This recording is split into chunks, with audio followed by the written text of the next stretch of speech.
చీమలు, దోమలు, తేనెటీగలు, బీటిల్స్, బటర్ఫ్లైస్, కాక్రోచెస్, ఇలా 10 మిలియన్ వెరైటీస్ ఆఫ్ ఇన్సెక్ట్స్ ఉన్నాయి మనకి. వాటిని చూస్తే మనకు చిరాకు వస్తుంది. మస్కిటోస్ వల్ల జ్వరాలు రావచ్చు, కొన్ని పురుగుల వల్ల పంటలు దెబ్బతినొచ్చు. ఇలా కొన్ని నష్టాలున్నా ఎక్కువ లాభాలే ఉన్నాయి. 90% హ్యూమన్ ఫుడ్ ఫ్లవరింగ్ ప్లాంట్స్ నుంచి వస్తుంది. Fruits, vegetables, including grains like wheat, rice, corn etcetera.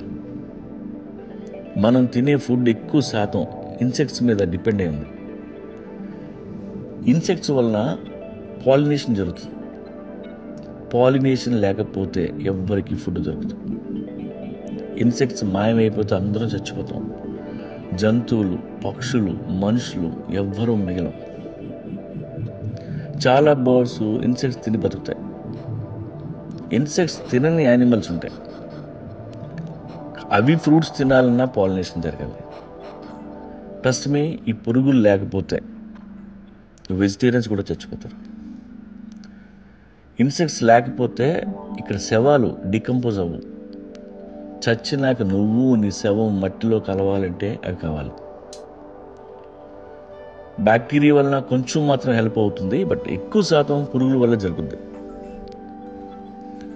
ఇవి లేకపోతే సిల్క్ తయారవదు, తేనె ఉండదు.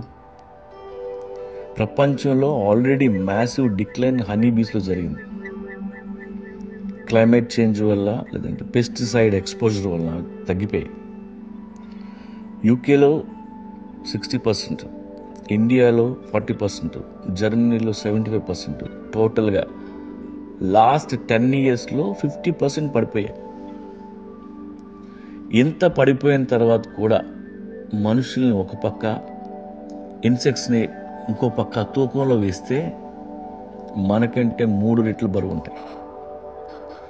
అవి కానీ లేకపోతే పువ్వులుండవు, పక్షులుండవు, జంతువులుండవు, నువ్వు నేను కూడా ఉండవు. కుదిరితే మీ గార్డెన్లో ఒక హనీ బీస్ కోసం వుడెన్ బాక్స్ అరేంజ్ చేయండి. ఈ భూమి మీద మనుషులంతా చచ్చిపోయినా ప్రపంచానికి ఏం కాదు, కానీ ఇన్సెక్ట్స్ చచ్చిపోతే ప్రపంచం నాశనం అయిపోద్ది. అన్ని జన్మల్లోకి ఉత్తమమైన జన్మ మానవ జన్మ అని చెప్తే మనం నమ్మం. మనం ఉన్నా ఒకటే, ఊడినా ఒకటే. కాబట్టి పురుగుల్ని పురుగుల్లా చూడకండి. కుదిరితే వచ్చే జన్మలో అయినా పురుగుల్లా పుడదాం. ఇక నుండి ఇంట్లో మీకు ఏ పురుగు కనిపించినా చక్కగా టిష్యూ పేపర్తో తీసి బయట పడేయండి తప్ప ఊరికినే బ్యాగాన్ స్ప్రే వాడద్దు.